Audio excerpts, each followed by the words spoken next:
Sir DSC అసలు నిజమేంటి?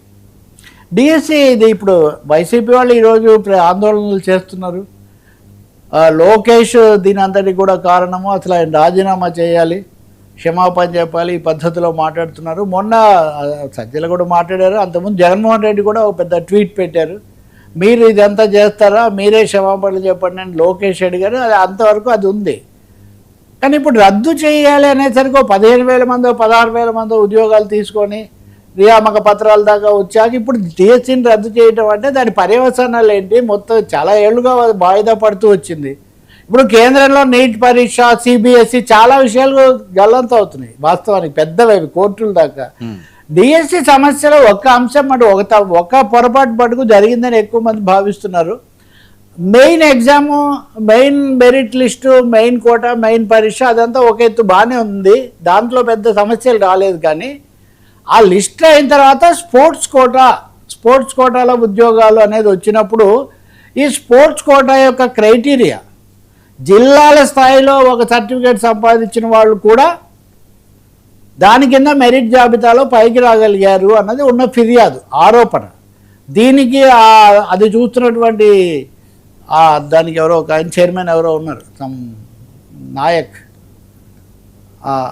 ఆయన ప్రత్యేకంగా దీని మీద కొంత ఏదో అవకతవకలు జరిగాయనేది ఇక్కడ ఉన్న ఆరోపణ. అది ఖచ్చితంగా ఈ అంటే ఏమైందంటే రెండు అంశాలు. రిజర్వేషన్స్ అంతకుముందు పెట్టారు, స్పోర్ట్స్కు రిజర్వేషన్ ఇచ్చి అంతకుముందు వచ్చిన హారిజెంటల్ రిజర్వేషన్ లిస్ట్ ఏదైతే ఉందో దాంట్లో ఉద్యోగాలు కూడా స్పోర్ట్స్ కోటా కింద వచ్చిన వాళ్ళకి ఇవ్వచ్చు అనేసరికి ఈ మెరిట్ లిస్టు తర్వాత హారిజెంటల్ రిజర్వేషన్ లిస్ట్ అన్న దాంట్లో కొంచెం గజిబిజి ఏర్పడింది. ఆ రిజర్వేషన్ లిస్టులో రావాల్సిన వాళ్ళు దాన్ని కోల్పోయే ఒక పరిస్థితి ఏర్పడింది అనే సందేహాలు, ఫిర్యాదులు ఉన్నాయి. కనీసం ఒక 200 కేసులు కూడా ఉన్నాయి కోర్టులో. ఈరోజు వరుసగా మంత్రులందరూ 3-4 మంత్రులు నిన్న ఈరోజు మాట్లాడారు. వైసీపీ ఇవన్నీ అనవసరంగా ఆరోపణలు చేస్తూ ఉంది, ఇవి అన్నీ సక్రమంగా జరిగాయని. అలాగే ఐ థింక్ విద్యాశాఖ కార్యదర్శి అధికారి కోన శశిధర్ అనే ఆయన కూడా మాట్లాడారు, ఇవన్నీ పూర్తిగా పారదర్శకంగా జరిగాయి, లోపాలు ఏమి లేవు అని. కానీ నేను అన్నట్టుగా హారిజెంటల్ రిజర్వేషన్ లిస్టు ఈ స్పోర్ట్స్ కోటాలో ఆ మెరిట్ ఇచ్చినటువంటి తీరు కొంచెం వివాదాస్పదంగా ఉంది.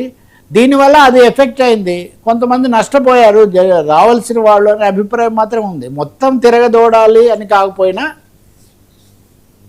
దీని మీద ఒక సమగ్రమైన విచారణ జరిపి, ముఖ్యంగా స్పోర్ట్స్ కోటా మీద, మొత్తం మీద కాదు, స్పోర్ట్స్ కోటా మీద విచారణ జరిపి తీసుకోవాల్సిన చర్యలు తీసుకోవచ్చు. కానీ మొత్తాన్ని మళ్ళీ తిరగదోడటం అందరూ, ఎందుకంటే చాలామంది చదువుకొని తెచ్చుకున్న వాళ్ళు, అర్హులైన వాళ్ళు కూడా చాలామంది ఉంటారు. అంతా రద్దు చేయడం అంటే మళ్ళీ తలకిందులు అవుతుంది. మూడవది, ఇదేదో వైసీపీ టీడీపీ వారిలాగా మారాల్సినటువంటి సమస్య కూడా కాదు. విద్యార్థులు, యువత, చదువుకున్న వాళ్ళు ఆ ఉద్యోగాల అంశం కోణంలో వాళ్ళలో ఆందోళన కూడా నెలకొంది ఇప్పుడు.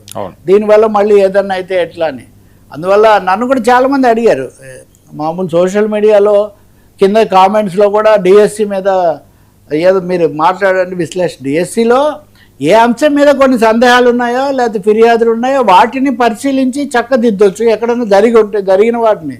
అంతేగాని మొత్తంగా ఏదో చేయడము, బహుశా ఎవరు రాజీనామా చేస్తారని నేనేమో అనుకోను.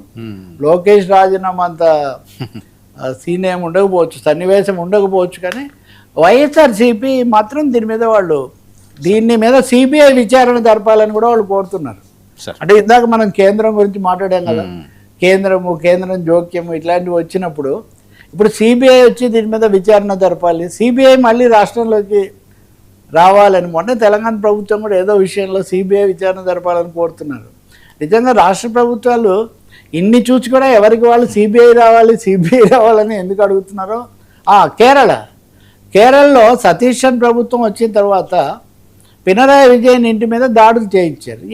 కానీ ఇంకేదో జరిగింది, ఎవరో చనిపోయిన హత్య, దీని మీద సిబిఐ వచ్చి విచారణ జరపాలని సతీశన్ ప్రభుత్వం అడుగుతుంది. ముందు కాంగ్రెస్ ప్రభుత్వం త్రిశూల వ్యూహం, సిబిఐ ఈడీని మా మీద ప్రయోగిస్తున్నారని ఒకవైపు చెప్పుకుంటూ, మరి మీరు సిబిఐ రావాలని ఎందుకు అడుగుతున్నారు? సో రాజకీయంగా చాలా గందరగోళ సంకేతాలు కనిపిస్తున్నాయి అన్నమాట. సార్